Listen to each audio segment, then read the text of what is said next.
방사능이 만드는 괴물. 원자력을 다루고 있는 전문가를 비롯한 생산자들과 원자력을 반대하는 사람들이 서로 극과 극을 달릴 정도로 상반된 견해를 갖고 있다는 것은 잘 알려진 사실이다.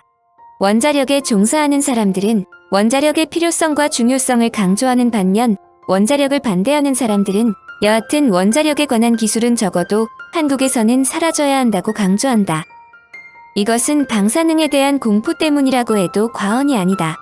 방사능의 해악이 일반 사람들에게 쉽게 각인될 수 있었던 것은 과학적인 지식보다는 만화를 비롯한 SF 작품들의 역할이 보다 크다. 방사능의 결과를 단순하면서도 극적으로 보여준 만화는 수많은 TV 시리즈물과 영화로도 번안된 헐크이다. 감마폭탄을 발명한 브루스 배너 박사는 한 간첩의 음모로 감마폭탄을 처음 시험할 때 감마선에 피폭되었는데 외형적으로는 전혀 피해를 입지 않은 것처럼 보인다. 그런데 흥분하거나 화가 나면 키가 약 175cm, 몸무게 58kg에서 몸 색깔에 따라 키가 198에서 213cm, 몸무게 408에서 471kg의 초인적인 힘에 난폭한 성격의 거대한 괴물로 변신한다. 그는 90에서 100톤의 무게도 들어 올릴 수 있다.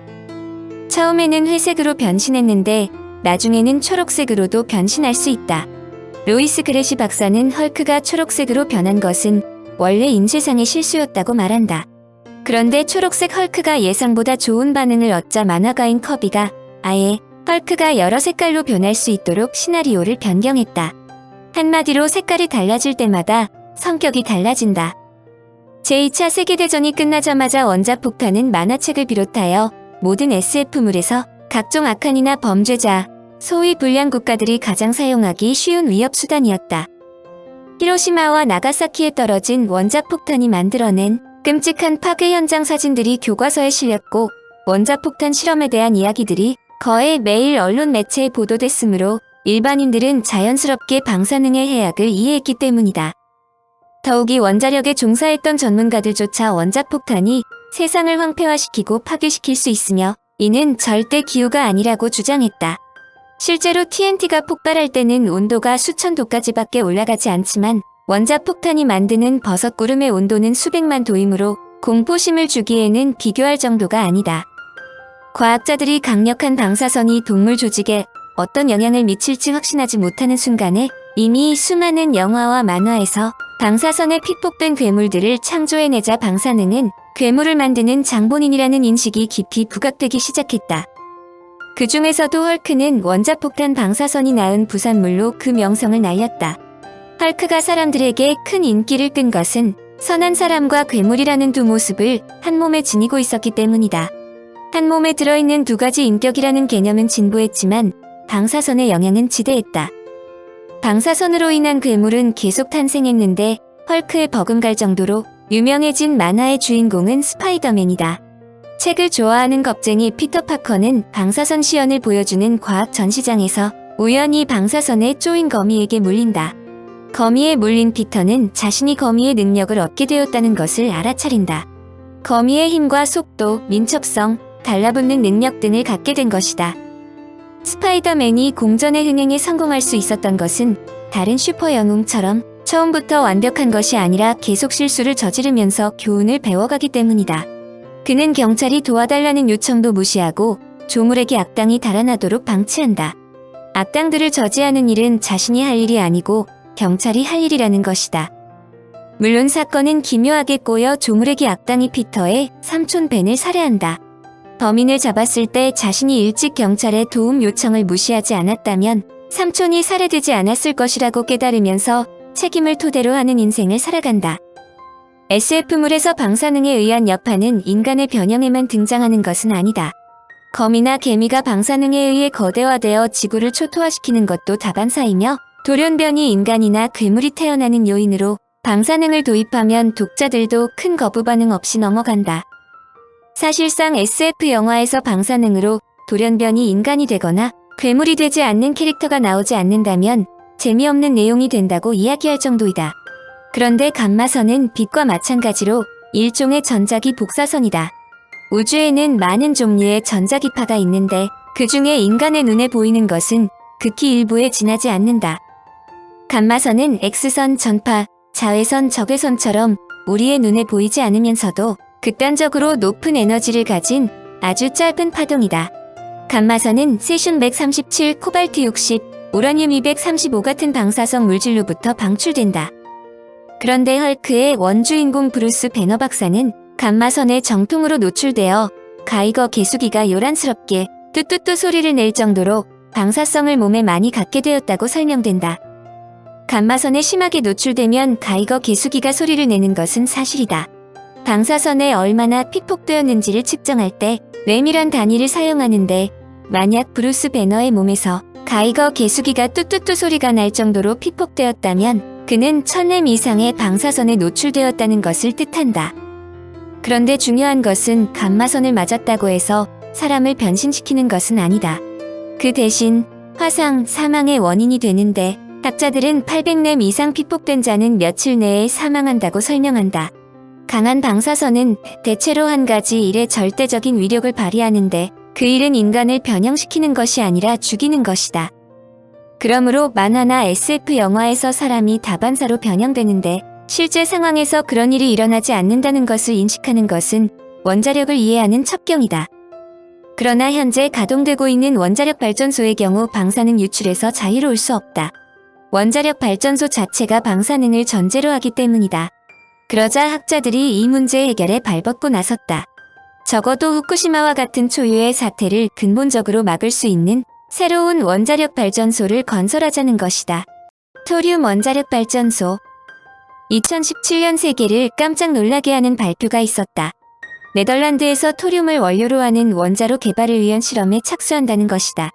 이 발표가 세상을 놀라게 한 것은 토륨도 우라늄과 마찬가지로 원자로에서 핵분열을 통해 에너지를 발생할 수 있는 방사성 물질이지만 핵분열 성능이 약해 1970년대 이후 우라늄 원전이 활성화되자 완전히 폐기 처분되었기 때문이다. 그런데 갑자기 토륨 원전이 대두된 것은 일본 후쿠시마 원전 사고 이후 핵분열 성능이 낮은 점이 오히려 원전 안전성을 높일 수 있는 장점으로 부각되었기 때문이다.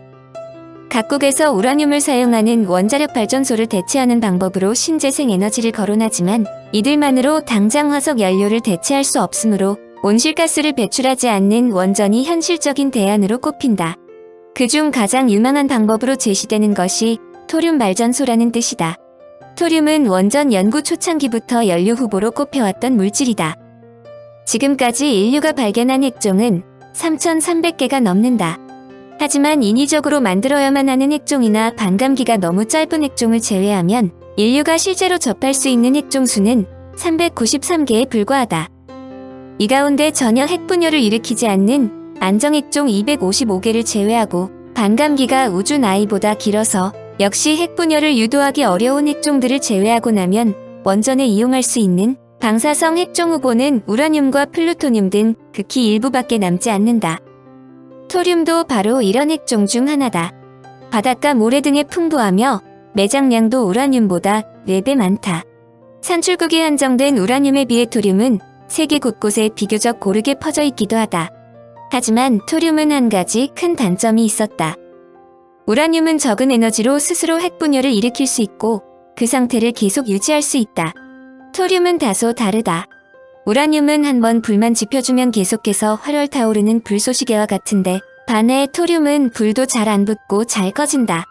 연료로서는 매력이 떨어지므로 우라늄을 사용하는 원자력 발전소만 전 세계적으로 건설된 이유다. 우라늄은 그 자체가 핵분열성 물질로 적당한 에너지의 중성자만 있으면 쉽게 핵분열을 일으킬 수 있다. 일단 핵분열을 시작하면 멈추는 것이 어려우므로 우라늄 원전에서는 분열 속도가 빨라지지 않게 섬세하게 조절하는 것이 관건이다. 이를 위해 연료 중간중간에 분열 속도를 늦추는 제어봉을 꽂는다. 제어봉은 붕소로 돼 있는데 우라늄의 핵분열을 시작하고 가속화시키는 입자를 흡수해 전체적인 반응 속도를 조절하며 물 같은 냉각제를 써서 원자로를 식히므로 원자력 발전소는 수량이 많은 강가나 바닷가 인근에 건설한다. 그러나 토륨은 이와는 달리 핵분열을 해도 만들어지는 중성자의 수가 연쇄 반응을 일으키기에 부족하다. 따라서 분열이 꾸준히 이어지지 못하고 중단되므로 토륨 원전에서는 핵분열을 돕는 중성자를 따로 공급해 연쇄 반응을 꾸준히 이끌어내는 일이 중요하다. 그런데 이런 단점이 오히려 장점이 되어 토륨 원전에 관심을 보이는 것이다. 즉 원전 안전성을 거론할 때 급박한 사고가 일어났을 때 저절로 꺼지는 원전이 중요하기 때문이다.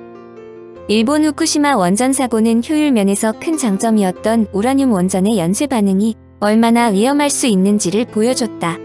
비상발전기가 꺼져 냉각수 공급이 중단되자 잔열 때문에 노심의 온도가 높아졌고 끝내 노심 일부가 녹아버렸다. 꺼지지 않는 불꽃을 자랑하는 원전이 인간의 통제력을 벗어나자마자 괴물이 된 것이다. 문제는 정말로 토륨을 사용하는 원자력 발전소 건설이 가능하느냐이다. 이 문제는 20세기 말만 해도 이론적으로는 가능해도 실질적으로는 불가능하다는 판정을 받았다. 당시에는 토륨을 효율적으로 이용할 방법을 알지 못했기 때문이다. 하지만 1995년이 되자 이야기가 달라졌다. 입자인 W 보손과 Z 보손을 발견한 공로로 1984년 노벨 물리학상을 받은 유럽 입자물리연구소의 이탈리아의 핵물리학자인 카를로 루비아 박사가 토륨 원전의 상용화 가능성을 발표했다. 토륨 원전에 이용하는 것은 자연계에 존재하는 토륨의 100%를 차지하고 있는 토륨 232 동위원소다. 이 원소가 중성자를 만나 결합하면 토륨 233이 된다. 토륨 233은 불안정한 핵종이므로 22분 만에 절반의 원소가 붕괴돼 프로탁티늄 233이 된다. 프로탁티늄 233 역시 27일 만에 절반의 원소가 붕괴돼 우라늄 233이 된다. 그런데 이렇게 만들어진 우라늄 233이 현재 널리 쓰이는 우라늄 235처럼 비교적 에너지가 낮은 중성자와 충돌해도 핵분열을 일으킨다.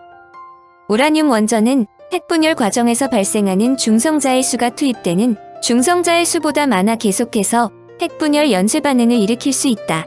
이 상태를 임계 상태라고 하는데 토륨은 핵분열 과정에서 만들어지는 중성자 수가 투입되는 중성자에 비해 적음으로 스스로는 연쇄 반응을 일으키지 못한다. 이 말은 토륨 원전에 다른 추가 조치를 하지 않으면 핵분열 반응이 자연스럽게 멈춘다는 뜻이다.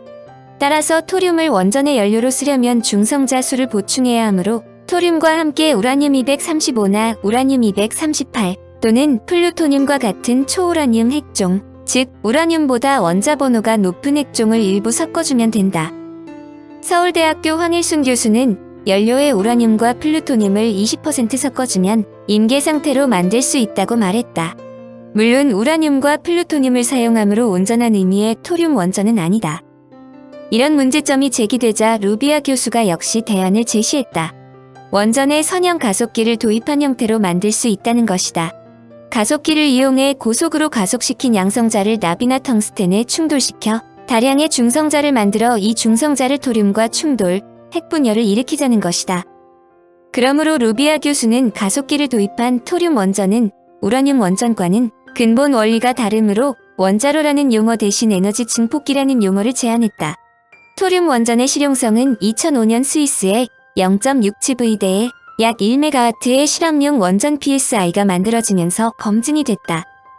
그러므로 루비아 교수는 가속기를 도입한 토륨 원전은 우라늄 원전과는 근본 원리가 다르므로 원자로라는 용어 대신 에너지 증폭기라는 용어를 제안했다. 토륨 원전의 실용성은 2005년 스위스에 0.67V대에 약 1MW의 실험용 원전 PSI가 만들어지면서 검증이 됐다.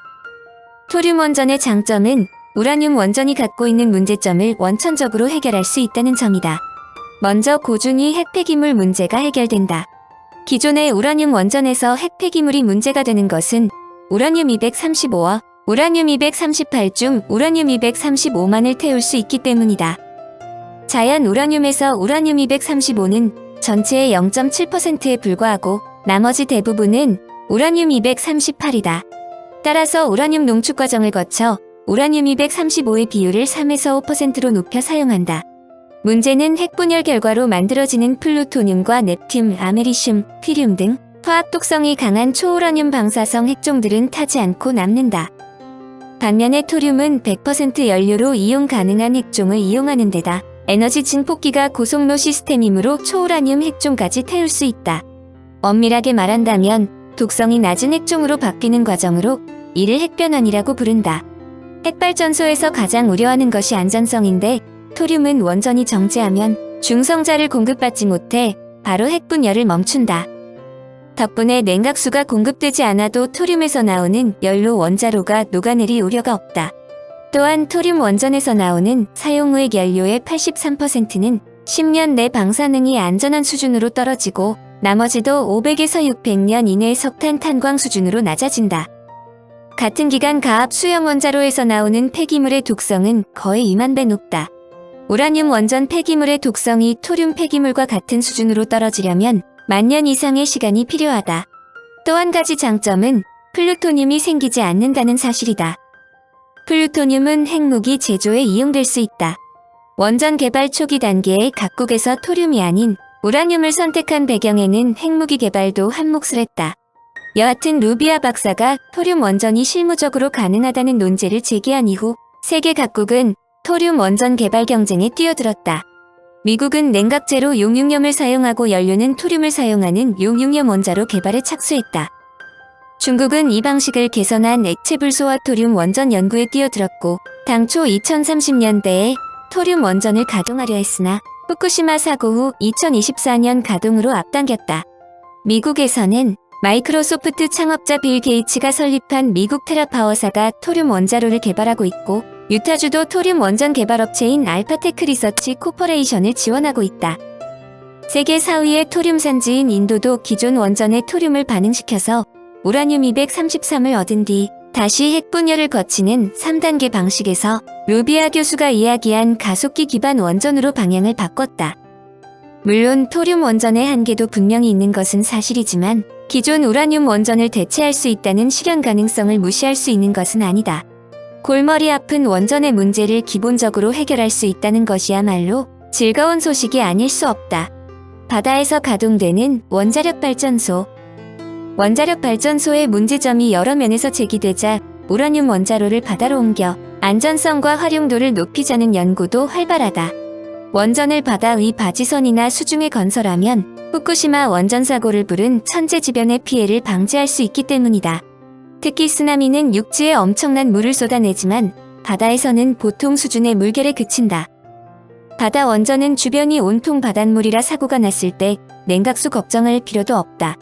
미국 MIT의 자콥 부운지오르노 교수는 해상 원전이 안전한 것은 물론 전기 생산 단가도 육지 생산의 3분의 1로 줄일 수 있다고 말했다. 실제로 러시아는 아카데미크 로모노소프라는 해상 원전을 건설하고 있다. 35메가와트급 원자로 2기를 선박 위에 설치한 형태다. 중국의 중국광역집단도 러시아와 같은 선박형 해상 원전 20척을 2020년대에 완공하겠다고 밝혔다.